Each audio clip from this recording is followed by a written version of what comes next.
acuerdo.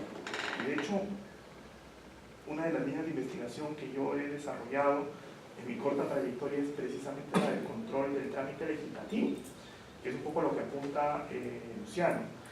El punto es que, tomando esa idea ambiciosa que yo comparto, no solamente sería inconstitucional la elección de los directores del BCR, sería inconstitucional la elección de los magistrados del Tribunal Constitucional. Y en ese caso, aún de forma más grosera, porque fueron designados por invitación. Oiga, ¿por qué ese señor, no aquel o aquel? Pues no le gusta una bancada, así, me parece ser una razón valedera, ¿no? Y además, estas personas presentadas directamente al Pleno para que de una vez voten. Totalmente de acuerdo con lo que dice Luciano. Y pienso también que sería una línea interesante a desarrollar por parte del Tribunal Constitucional que valga la pena recalcar nunca, en todos los años que tiene de funcionamiento, incluidos los del Tribunal de Garantías Constitucionales durante la década de los 80, ha declarado inconstitucional una norma por control del trámite legislativo. Esa tradición ha sido desarrollada en América Latina básicamente por la Corte Constitucional Colombiana, que se ha entrado a analizar cuestiones propiamente de la deliberación en torno a las medidas que adoptan los tratados legislativos. En el Perú eso no sucede. Yo creo que sería una práctica saludable, y desde esa perspectiva yo comparto la impresión que tiene Luciano. Mi observación anterior tenía que ver básicamente con los argumentos que se han esbozado para cuestionar la elección de los directores, no tanto con los elementos de fondo que están implicados. Por eso yo también resaltaba el hecho de que el procedimiento ha sido mal llevado, y quizás eso responda a un problema estructural con el cual incluso nuestros órganos jurisdiccionales han sido de alguna manera responsables de que eso se haya ocurrido así. Pues entiendo bien, entonces podríamos separar en dos. Una es el vicio, por llamarlo de una manera, en el procedimiento, no haber seguido un trámite, y eso podría acarrear... objetivado. Y los otros son los criterios, no haber objetivizado tampoco los criterios. Ahora, y eso no existe. Hasta donde sabemos, eso no, que ustedes son especialistas, no existe. Y la pregunta es obligatorio hacerlo? Claro, y si fuera obligatorio, ¿cuáles serían las consecuencias jurídicas? Además de eso, que es la segunda parte, ¿no? Ahí es donde, en mi concepto, creo que es obligatorio porque deriva justamente del modelo de Estado constitucional. En un modelo de Estado constitucional, a mayor discrecionalidad, no significa cheque en blanco. O sea, a mayor discrecionalidad, mayor deber de justificar, mayor deber entonces de objetivar la decisión. Entonces, no me cabe la menor duda de que en este caso tenemos unas disposiciones, requisitos que son laxos, y que esa amplitud te coloca inmediatamente en un espacio de mayor discrecionalidad. Pero así como mayor es la luz, tengo la sombra, pues entonces yo necesito un mayor deber de justificación. Es ahí donde lo que yo planteo es que entonces existe un deber natural de que en un procedimiento de elección donde tengo este gran espacio de actuación, estoy obligado yo a dar más razones. Y el mayor estándar de razones significa entonces el ser prolijo, en establecer los criterios objetivos que voy a tomar en cuenta para evaluar este espacio de mayor discrecionalidad. A eso es lo que me refería. Entonces, la inexistencia de esa reglamentación, porque hay ausencia, entiendo, de reglamentación para fijar esos criterios objetivos. Por eso, si yo voy a ser transparente como comisión, y imaginemos que los tres nos toca un deber tan alto como ese, y lo ponemos sobre la mesa, lo primero que vamos a hacer antes de evaluar a los que van a venir a nuestra sede es que aprobemos un reglamento que sea lo suficientemente transparente, que lo sepan los que van a estar sujetos a la evaluación y lo sepa toda la colectividad, porque de esa manera nosotros estamos siendo predecibles, que es lo que corresponde. La falta de eso, desde tu punto de vista, acarrearía la... Por supuesto. Esa decisión podría ser impugnada, entonces. Para mí sí, ¿por qué? Porque entonces el no haber hecho esta tarea me genera que tengo yo en realidad una decisión arbitraria. Ese es mi razonamiento. Ahora, Considero que es una decisión arbitraria porque no hubo razones. Ahora, yo creo que eso opina distinto, pero en el ese tribunal aspecto, no puede... en ese aspecto yo sí tengo un matiz, más que un reparo, y yo creo que en el fondo coincidimos. Tanto Luciano como yo estamos de acuerdo en que tiene que haber un control del procedimiento. Luciano da un paso más adelante y plantea cómo debe ser ese procedimiento. Yo creo que el procedimiento no necesariamente satisface criterios de razonabilidad en un foro político de la manera como lo plantea Luciano. Los satisfacería también, no es la única forma, ¿sí? Básicamente porque los órganos políticos actúan movidos por intereses y demandas políticas. No necesariamente como lo hacen los órganos administrativos o jurisdiccionales, que lo hacen basados en intereses y demandas previstas de manera objetiva y que están gobernadas pues, por la lógica y la razón jurídica. Entonces yo creo que el criterio de razonabilidad en el trámite legislativo se satisface garantizando una deliberación amplia. Es decir, que todos los grupos políticos y la ciudadanía en su conjunto estén en condiciones de conocer cuáles son las diferentes posiciones en torno a una propuesta para un cargo tan importante como este, y que se dé el espacio para que esas posiciones, digamos, se contrapongan.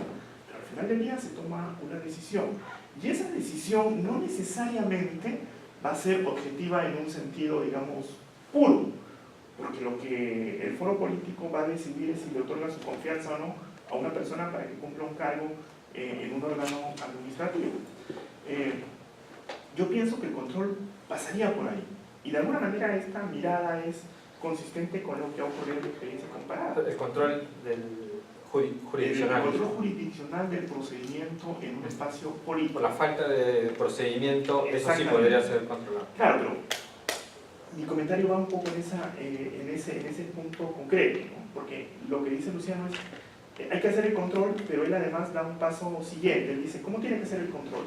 Y ahí lo que yo digo es, lo que dice Luciano es cierto, pero hay otras maneras en que ese control podría llevarse adelante. Mi manera de pensar, que es consistente con la experiencia comparada, es que ese control tiene que apuntar a que haya existido una deliberación amplia, inclusiva, robusta y participativa. Todo lo que no ha pasado no solamente en esta elección, en la mayoría, sino en la mayoría. Y no solamente en casos de elección de autoridades designadas por el Congreso, sino también incluso de iniciativas legislativas. En el reglamento del Congreso hay una figura bien peculiar, que muy poca gente conoce, que es la de la doble votación. Como no tenemos dos cámaras, tenemos una sola cámara, las leyes se aprueban, pero inmediatamente se abre paso a un trámite que se denomina doble votación. El Congreso aprobó hoy una ley, pero en una siguiente sesión vuelve a votar sobre lo mismo, para garantizar que haya habido espacio a que se reflexione y se vuelva sobre los pasos que acompañaron en un primer momento a una determinada medida política. Bueno, ¿qué es lo que ocurre en la práctica? Y sería un buen tema de investigación. En la práctica lo que sucede es que inmediatamente después de que se realiza la votación de una ley, el proponente levanta la mano y dice, Presidenta, pido exoneración de segunda votación. Estoy convencido de que más del 50% de las leyes que están sujetas a ese requisito han sido liberadas de esa forma. Eso garantiza una deliberación política consistente con los principios de un foro político democrático. Yo pienso que no. El tribunal podría hacer un interesante trabajo de control a ese nivel. No lo ha hecho. Por eso lo que yo digo es que en un foro como el Congreso lo que se tiene que garantizar es que los procedimientos sirvan precisamente para que las distintas voces y puntos de vista de la sociedad se expresen con total libertad, independientemente del resultado de esa deliberación, porque naturalmente en algún momento se tiene que tomar esa decisión. Ahora, pero esa decisión se va a hacer en función del número de adhesiones que una propuesta tenga. Si me queda claro, ambos plantean que lo que podría el tribunal, en este caso el Tribunal Constitucional, es controlar la decisión del Congreso, y el vicio estaría en, o el defecto, el vicio estaría en que nunca, en existencia un procedimiento que garantizase una discusión robusta. Desde mi punto de vista, un problema en la confección del procedimiento, porque la insistencia de justificación calificaciones y de criterios objetivos Además, lleva agregarías a que también la decisión fue que no arbitraria. existiese. Y si me permites parafrasearte, querido amigo, lo que entiendo es que además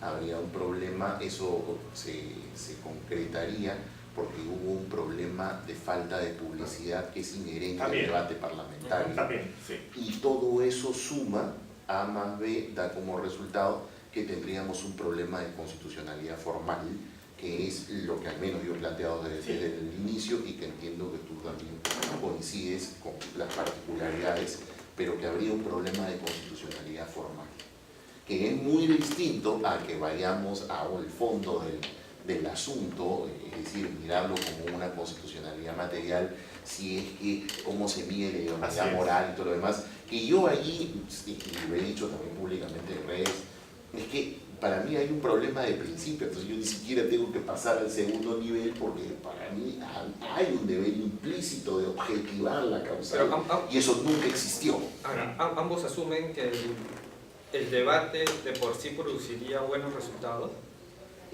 Depende de cómo definan buenos resultados. Yo creo que un buen resultado es aquel en donde la posibilidad de que las distintas posiciones se expresen haya sucedido, independientemente de cuál sea finalmente ese resultado.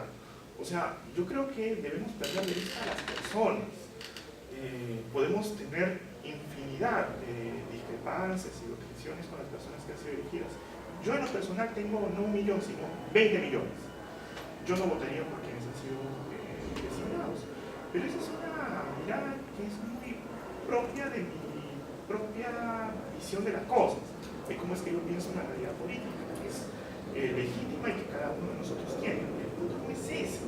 El punto es cómo hacemos para garantizar que la elección de altos funcionarios del Estado responda a criterios razonables en un espacio político. Por eso, desde tu punto de vista, el procedimiento podría garantizar, solo el procedimiento garantizaría eso, pero nada más que el procedimiento, o agregaría algunos criterios ya sustantivos sobre... En un espacio político me parece que es problemático que la justicia constitucional entre a establecer elementos materiales, porque precisamente es parte del margen de discreción con que cuentan los representantes políticos, porque de lo contrario lo que estaríamos haciendo es garantizar una intromisión insoportable del Poder Judicial, que por cierto, y a veces eso uno lo pierde de vista, los jueces también son sujetos morales con prejuicios y visiones políticas de la realidad. Si es que pensamos que ellos son seres iluminados, ascéticos, acríticos, totalmente descontaminados de la política, creo que incurrimos en un error, en una mirada epistémica de la función judicial. Lo que tenemos que garantizar es cómo honramos el principio de deliberación democrática que está contenido en nuestra Constitución. Me parece que ese esfuerzo no se ha hecho. Sí, definitivamente. También, o sea, no entrarías a establecer. Para mí, respondiendo concretamente a tu pregunta, yo creo que el procedimiento aporta definitivamente a que la decisión no sea arbitraria, que es lo que vengo sosteniendo, pero no es que per se el procedimiento es la panacea para todo. Lo que creo es que el procedimiento permite establecer controles ciudadanos, que es en el fondo lo que entiendo plantea Joel, y que es la base de esa deliberación democrática al interior del seno del Parlamento que se supone nos representa, y que la transparencia y la publicidad del debate permite además que la ciudadanía, todos los ciudadanos, podamos juzgar también en una fase, un espacio de plena libertad de expresión de ideas y decir si lo que se hizo está bien, si el candidato es idóneo o no, si los criterios han sido lo suficientemente objetivos como para poder transparentar la política. Por eso es que lo que yo creo es el procedimiento ayuda muchísimo. No es la panacea, porque de lo contrario, imagínate, podrías tener elecciones fachada. Claro. Podrías tener elecciones formales, o sea, simplemente, ya, esos han sido los criterios objetivos, ya acá está, hemos seguido rigurosamente el procedimiento y ahora absolutamente ya, ok, ya se cumplió todo, no hay nada más que decir. Un análisis formal. Exactamente. Por eso es que la respuesta es, No, yo no creo que sea que se inicie y se agote en el procedimiento formal. Pero en el caso concreto, definitivamente, pues ni siquiera eso hemos tenido. A nadie ni siquiera se le ha ocurrido. Entonces, pero eso me entiendo que parece usted no grave. vaya en el paso siguiente, que es que el tribunal puede decir, exactamente, tiene que haber un procedimiento, pero además podrían existir estos requisitos. Pero es que no es su rol, César. No, de acuerdo, pero ¿qué tal esta idea de Casanstein? O sea, de decir, de repente es muy difícil ponernos de acuerdo en establecer qué es solvencia moral, qué es amplia competencia técnica, en cuestiones económicas y financieras, ¿no? Ahora, pero sí podemos ponernos de acuerdo, o podría ser más fácil ponernos de acuerdo, en decir, vamos a ver? en que no, cuando algo no es solvente moralmente, o cuando alguien no es competente. Por ejemplo, en el caso de pues, esta idea de los acuerdos incompletamente teorizados, ¿no? En el caso de Rafael Rey, dice, yo en verdad no conozco de esos temas, voy a aprender, ¿no? Podemos ponernos de acuerdo que con esas declaraciones no cumple con el requisito. Y eso es... La confesión de parte de relevo. No, hay que tener cuidado, ¿no? Porque, a ver... Y en el otro caso también podríamos ponerlo.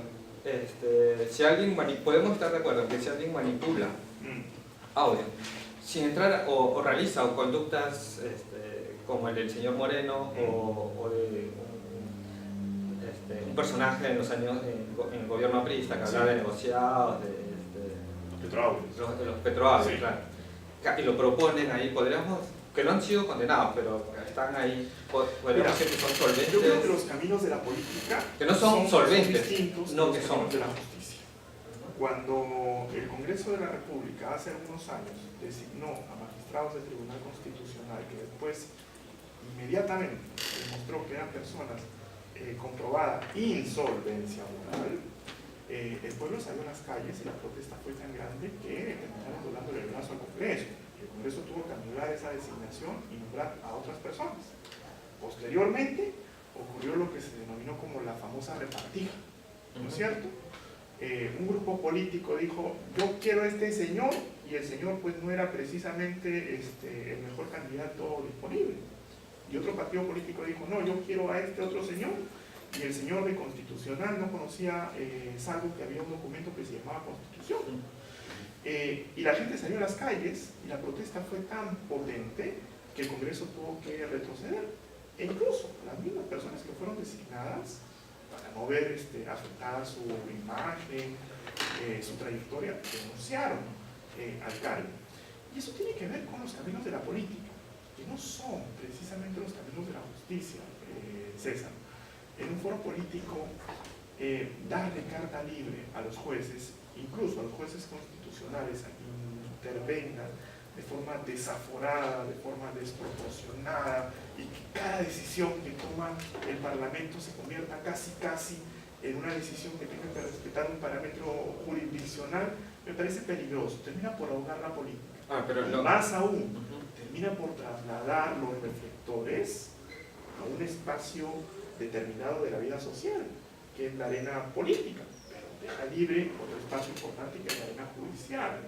Entonces, yo creo que hay que tener en cuenta que en un Estado constitucional, tomando la idea que señalaba hace un momento Luciano, todos los poderes tienen que ser susceptibles de control, pero el control no funciona de la misma manera en todos los casos. Por eso, entonces, ya esta sería la última pregunta. El tipo de control que podría hacer el tribunal, en este caso, solo sería el procedimiento, más no podría entrar a determinar la parte sustantiva. En ese caso sería la arena política, la movilización ciudadana, la que tendría que poner... Pero solamente para aclarar mi idea, decir que el procedimiento es únicamente formal, me parece que es una visión parcializada de las cosas. De acuerdo. Porque hay un procedimiento desde una mirada formal. Claro, no es seguir solo, sino que también se hayan dado argumentos. Claro. ¿Sí me dejo entender? Sí. O sea, tú puedes tener un procedimiento, por ejemplo, que te garantiza en la práctica un buen control ciudadano de quienes han sido propuestos para ocupar un alto cargo público. Diríamos que eso es un mero procedimiento formal que se agota únicamente en el cumplimiento de una regla. Yo creo que No, por supuesto. Fijar los criterios objetivos definitivamente te va a permitir ambas aristas. O sea, yo creo que tenemos que pensar en un procedimiento que garantice precisamente esta participación y esta deliberación ciudadana. Una propuesta es, por ejemplo, que el Congreso, si bien es cierto, tenga la última decisión en torno a los otros funcionarios, no sea él quien proponga los candidatos, sino que sean propuestos por otros órganos, a través de ternas. Entonces tú tienes un doble filtro. El filtro del órgano que terna, ¿no es cierto? Porque toda la mirada va a estar ahí a ver quién está proponiendo. Y el filtro del órgano que finalmente elige. Porque la mirada va a ser, bueno, muy bien, estos son los ternados, ¿por qué este señor? ¿Por qué no este otro? ¿Sí? Y más aún, se resuelve un problema práctico. Porque si el Congreso al final del día no le da su confianza a ninguno de los ternados, habilita inmediatamente la posibilidad de que el órgano que ternó proponga nuevos candidatos. Y no lo que ocurre ahora, que hemos tenido un bloqueo institucional porque el Congreso no ha llegado a ponerse de acuerdo y hemos pasado 5 años, como en el caso del Tribunal Constitucional, sin jueces constitucionales. Y en tu caso, quizás en la misma línea de... Sí, en parte, yo sí insisto, como lo he dicho durante toda esta conversación, para mí sí es necesario que se tenga que objetivar, se puede seguir martillando sobre eso, ¿no? Se tenga que objetivar los criterios para esa poder objetivización establecer. puede ser controlable por esos criterios pueden ser controlables por un tribunal. Y si son manifiestamente razonables, ¿por qué no? Pero por ejemplo, entonces podría acudirse a esta idea de Sánchez. De repente es muy difícil ponernos de acuerdo en la cuestión sustantiva, pero podríamos ser más fácil ponernos en qué no es. Es que en cualquiera de las dos hipótesis, sea lo más difícil o lo más fácil, lo que hay que rescatar es que tenemos que ponernos de acuerdo y objetivar la decisión. Porque la ausencia de criterios me lleva con un pasaje directo y sin escalas a la arbitrariedad, que es lo que yo veo que ha pasado en esta elección. Coincido con Joel en mis ideas políticas sobre el particular, si estoy de acuerdo o no estoy de acuerdo con este señor, con estos señores los dejo de lado. Lo que yo veo aquí, como ustedes, queridos amigos, que los tres tenemos inquietudes por el derecho, pues me parece que indudablemente no me satisface. Yo no veo que aquí haya existido el mínimo esfuerzo de tratar de transparentar la elección, de objetivarla, de fijar los criterios. No, simplemente es yo soy la mayoría y hago lo que quiero. Sí. ¿No?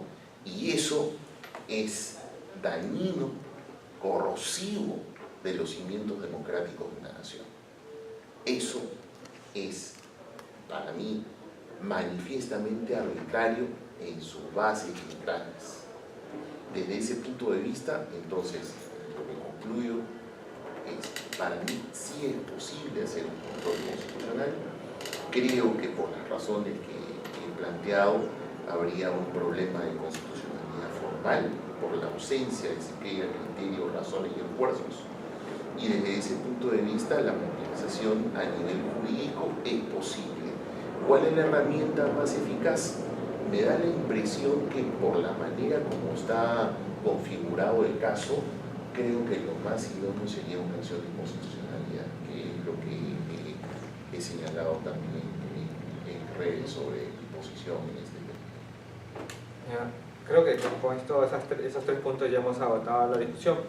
El primer punto, si había un vicio o algún defecto, creo que ambos coinciden que el procedimiento al menos sí.